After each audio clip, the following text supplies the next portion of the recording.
Awesome. Okay. Hi, everybody. So happy to see you, Lilia. I want to introduce you my um, to my friends here on Facebook and wherever you're watching from. So Lilia is a great friend of mine. We have been working together for the past couple of years. And when we originally met, she was working 60 to 80 hours a week as a software engineer. Now she's a mom of two. She had one boy who is now 6, right? Yep. And a baby, just brand new baby. And she also ran 2 volunteer language clubs because she's married to an Iranian. So she had a Farsi club and a Russian language club. And honestly, I have no idea how she did it, but I'm sure she will tell us a little bit about that during our conversation today. So Lilia, welcome. Thank you so much. And just a disclaimer, wasn't all by myself. I was definitely supported by a lot of friends. So I'm not a super being here. Of Can you course. hear me okay? Yes, perfect. Yeah, I think it's both. I think you definitely are great at time management, but just like with everything else, we can't do everything by ourselves. We have, when we have a great network of people that surround us and help us, it makes everybody more successful and more efficient. So Lilia, tell me, how did you first learn about Rodan and Fields? So it was probably about 6 years ago. I've heard about it from a couple of friends, but specifically from one very good friend who introduced me to it because she knew that at the time, I struggled with acne and eczema. And I had these issues for years, really. Nothing was helping. And to be honest, I kind of put them on the back burner until my son was born 6 years ago. And that's when he also had eczema at the time. And that's when I reached out to her for help because I wanted to make sure that at least he's not going to have to struggle like I did. So great. So what impressed you the most when you first you became a customer, right? I did. I became a customer first and a consultant later. But the most impressive part was that the products worked. Within probably the first couple of weeks, we noticed a big difference in our skin, and it's amazing how much more confident you are when you don't have to worry about acne. In my case, and when you start getting compliments on your skin and not your foundation. And I especially love the fact that it was helping my son as well. So that's when I knew that I could, I could trust the doctors who are behind these products. Fantastic. I know those are the two some of the most sensitive topics for people is the sensitive like redness and irritated skin and acne are 2 things that really I suffered from acne myself, so I can relate about the confidence and everything like that. So what made you want to start your business with Rodan and Fields? Probably I'd say the most important piece for me was human connection. And when I talked to my friend, she spoke about network opportunities with very successful women in the area, but also around the world, which to me is priceless. And it is definitely true because the women that I've met so far, I've been doing this for a little bit over 2 years, I think. Very strong, very passionate. We support each other. So I found the thing that I was looking for the most, but also, thinking about another stream of income. You basically can give yourself a raise in the spare time. That was important as well. And finally, I would say, the business proposition makes a lot of sense. Everyone has skin and everyone wears it all the time. So you can't really go wrong with, consulting or investing your time consulting on really the best products on the market. And the fact that Rodan and Fields is a very trusted and respected skincare company gave me a lot of comfort that I could, definitely the right decisions to start this business. I agree. So what were some of your concerns, either before or just after you started your business? Like, what was something that you were kind of worried about or unsure about? I definitely was nervous about a lot of things. I had, first of all, it sounded like a sales job, and I'm not necessarily.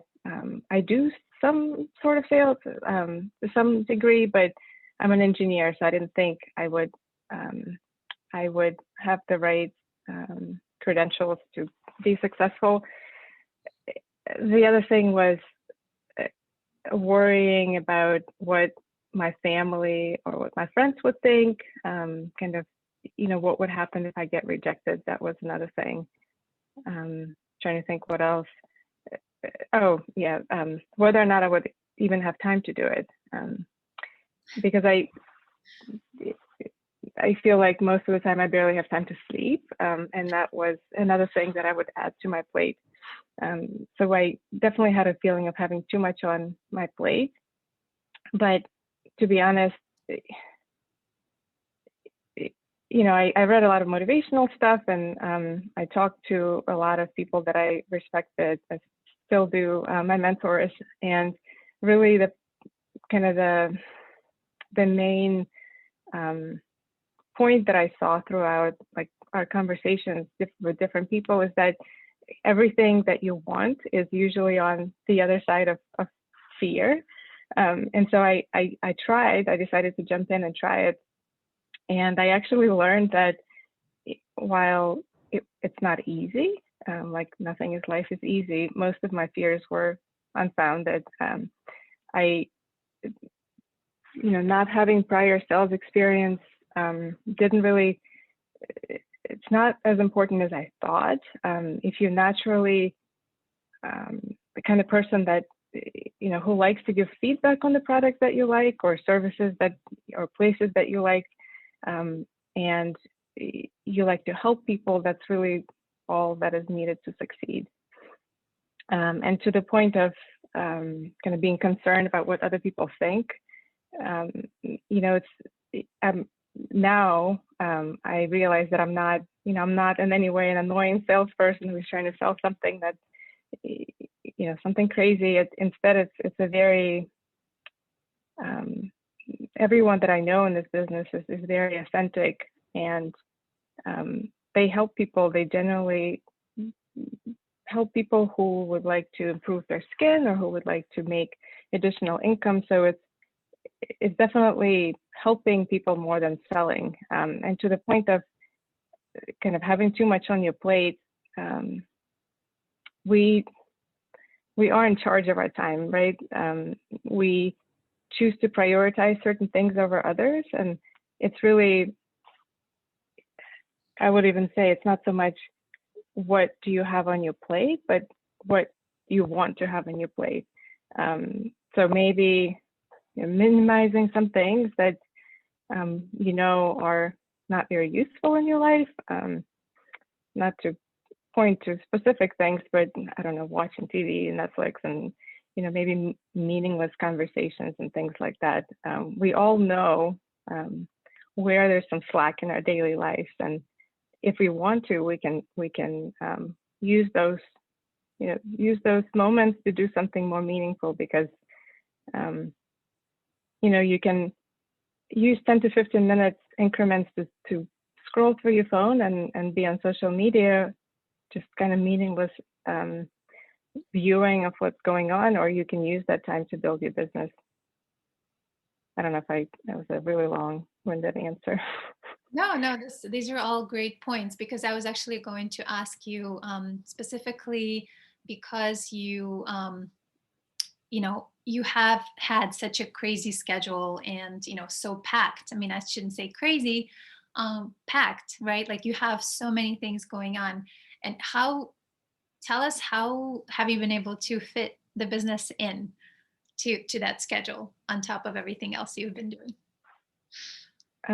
So amazingly, you can be successful in this business if you only take, you use 10 to 15-minute increments in your busy day. Everyone is busy with different things. So what I do is I use the time that I have between my son's classes or during his classes or when I'm stuck in traffic. Not so much anymore because we don't go to too many places, but in the past, that's what I would do. Basically, that free time that before I wasted just scrolling through social media, now I put it to better use. Fantastic. Yes, and you've been doing really well. Just I'm constantly amazed at what you're able to do. I try. So, what are some things that this business has taught you, and has been able to, kind of to do for your family? Taught me a lot of things. Also has been very helpful in many areas of my life. Like I said, the connections that I was looking for, the friendships. There's a lot of that, but there's also the financial piece to it. In the beginning, when I didn't really, maybe didn't really take it seriously at first, I was still able to give myself a little raise and use those funds for my son's classes or the different activities. And later on, it became a little bit more, so I was able to pay for unplanned emergencies, like God forbid hospital stays and stuff like that. And now I've been doing it more consistently, and my husband and I, are about to buy a car, not an exotic sports car or anything like that. It's a family car, but still using the paychecks that I've accumulated thanks to Rodan and Fields. So secondary income is very real and definitely been helpful. That's fantastic. What are some things that you have learned about yourself as as someone who has been able to kind of maintain the full-time job and and do really well with that, and have the family, have the balance, which of course it's not, it's always, we always have things going on, but what have you learned about yourself throughout this journey of the past couple of a little over 2 years? I'm thinking again, a lot of things, but probably if I think about the most important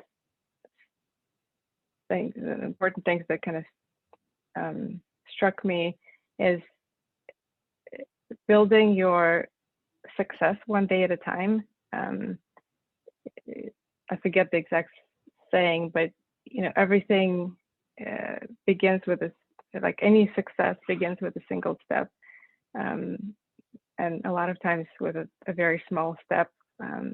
That's definitely true. So not trying to boil the ocean all at once, kind of doing one small step at a time and being consistent and believing in your future success, even if it's not happening now, because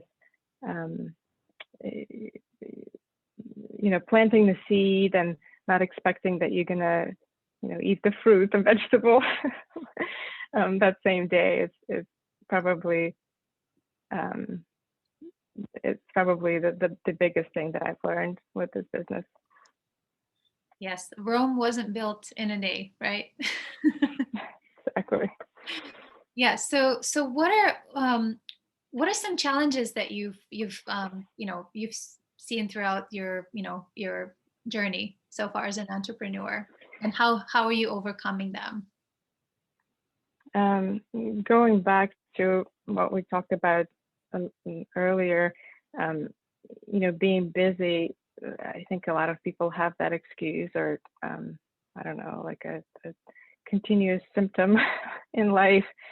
Um, so that's definitely a challenge. It's been a challenge, and it's a challenge now for me. I have a full-time job, which I love and enjoy very much, but it's also very demanding and stressful sometimes. Being on weekends, not every weekend, but quite often weekends, I'm thinking about how to make things better for my customers.